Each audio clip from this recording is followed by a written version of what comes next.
இயேசுவின் நாமத்தினால உங்கள் அனைவரும் நான் வாழ்த்துகிறேன். இன்றைக்கு கூட ஆண்டவர் நம்மளுக்கு ஒரு அழகான வார்த்தையை வைத்திருக்கிறாரு. நம்ம சங்கீதம் 119 தான் நம்ம தியானித்து கொண்டு இருக்கிறோம். இது இவ்வளோ சீக்கிரம் இந்த தீம் முடியாது. ஏன்னா Psalm 119 is meant to be the longest book, longest chapter in the Bible. Okay, சங்கீதம் 119 தான் வேதாகமத்தில் ஒரு பெரிய அதிகாரமாக இருக்குது. ஸோ அதனால் இது கொஞ்ச நாளுக்கு தொடரும். கர்த்தர் கிருபையில இன்றைக்கு ஆண்டவர் உங்களுக்கு என்ன வைத்திருக்காருன்றதை நம்ம தெரிந்துக்கிறதுக்கு முன்னாடி ஜெபிக்கலாம் வாங்க. இசப்பா, இந்த நாளுக்காக உங்களுக்கு நன்றி ஆண்டவரே. அப்பா, இந்த வேத வார்த்தை எங்களுக்கு ஆசீர்வாதமாக கொடுத்ததற்காக நன்றி. இன்றைக்கு கூட ஆண்டவரே, யாரெல்லாம் பாரத்தோடு சஞ்சலத்தோடு இருக்கிறார்களோ அவங்களை உம்முடைய வார்த்தை விடுதலையாக்கட்டும். இயேசுவின் நாமத்தினால் ஜெபிக்கும் ஜீவனில் நல்ல பிதாவே, ஆமென். ஆமேன். ஸோ இன்றைக்கு கூட நம்ம என்ன வசனத்தை தியானிக்க போகிறோன்னா சங்கீதம் 119 28 ஃபர்ஸ்ட் தமிழை வாசிக்கலாம்.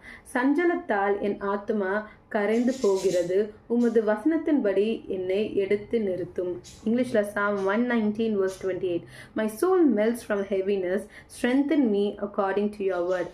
ஆமேன். இன்றைக்கு நீங்கள் எந்த இடத்துல சஞ்சலப்பட்டு கொண்டு இருக்கிறீங்க, எந்த இடத்துல ரொம்ப பாரத்தோடு இருக்கீங்க, எந்த இடத்துல நீங்கள் ரொம்ப துவண்டு போய் சோர்வா உங்களே தூக்கி நடக்கிறதுக்கு உங்களே நீங்கள் என்ன சொல்கிறது என்கரேஜ் பண்ணிக்க ஒரு மோட்டிவேஷனே இல்லாமல் இன்றைக்கு அமர்ந்துருக்கீங்க. யார் உங்ககிட்ட என்ன சொன்னாலும் உங்களுக்குள்ளே இருக்கிற அந்த ஒரு பாரமோ அந்த ஒரு சஞ்சலமோ நீங்கவே மாட்டேங்குது. அந்த வருத்தம் உங்களுக்குள்ளே அப்படியே ஒட்டி இருக்கிறத போல இருக்கலாம். ஆனால் இன்றைக்கு இந்த சங்கீதத்தில் சொல்கிறது போல் நம்ம தேவனத்தில் ஜெபிப்போம்.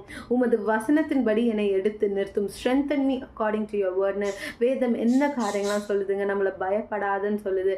தேவன் நம்மளோடு இருக்கிறார் என்று சொல்லுது. நம்ம எதை குறித்தும் கவலைப்பட வேண்டாம் அப்படின்னு சொல்லுது.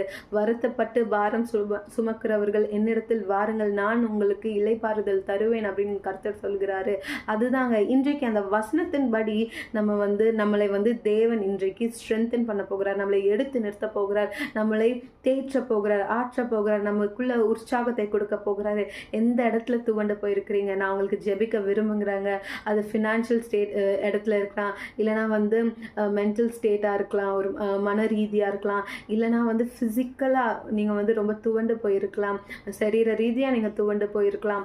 இந்த மாதிரி நிறைய காரியங்கள், இல்லை ஏதாவது ஒரு பிட்ரேயல், யாராவது உங்களுக்கு துரோகம் செய்திருக்கலாம், நீங்கள் நம்பினவர்கள் உங்களை ஏமாற்றி இருக்கலாம், இல்லைனா நீங்கள் எதிர்பார்த்த ஒரு காரியம் இன்னும் நடக்காமல் இருக்கலாம், கதவுகள் திறக்காததுனால அதை குறித்து நீங்கள் ரொம்ப ஆங்ஷியஸ் ஆகி கொண்டு இருக்கலாம், வருத்தம் அடைந்து கொண்டு இருக்கலாம், கவலைப்பட்டு கொண்டு இருக்கலாம். ஆனால் இன்றைக்கு நம்ம தேவனிடத்துக்கு போய், ஏசப்பா நீங்கள் தான் என்னோட பிதாவாக இருக்கிறீங்க, நீங்கள் தான் சர்வ வல்லமை உள்ளவராக இருக்கிறீங்க, உங்கள் வசனத்தின்படி என்னை எடுத்து நிறுத்துங்க, என்னை நிலை நிறுத்துங்க, என்னை ஸ்ட்ரென்தன் பண்ணுங்க, என்னை பலப்படுத்துங்க, எனக்குள்ள விசுவாசத்தை தாங்க. நீங்கள் கேட்கும்போது தேவன் இன்றைக்கு உங்களுக்கு நிச்சயமாகவே இதை செய்வார்.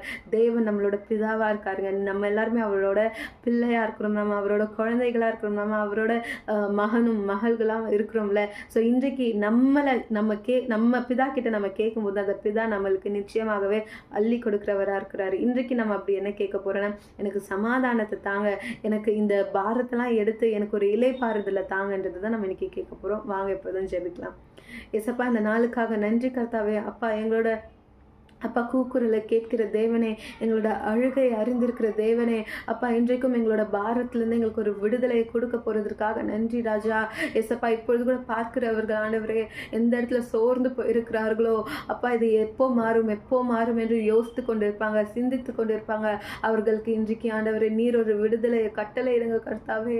எஸ்அப்பா, நீர் அந்த பிள்ளைகள் ஆண்டவரே ராஜா ஆணி பாய்ந்த கரத்தினால ஆண்டவரே ராஜா, அப்போ ரத்தத்தினால ஆண்டவரே ராஜா சுத்திகரித்தீர் ஆண்டவரே. ஆணி பாய்ந்த கரத்தினால அவங்களை தேய்ச்சுங்க. இப்பொழுது ஆண்டவரே அவங்களை ஆறுதல் படுத்துங்க ராஜா. உம்முடைய சமாதானம் அவருக்குள்ள ஆண்டவரே ராஜா சென்று பாயட்டும் ஆண்டவரே. எசப்பா, இப்பொழுதே ஆண்டவரே அந்த பாரத்தை நீக்குங்க ராஜா.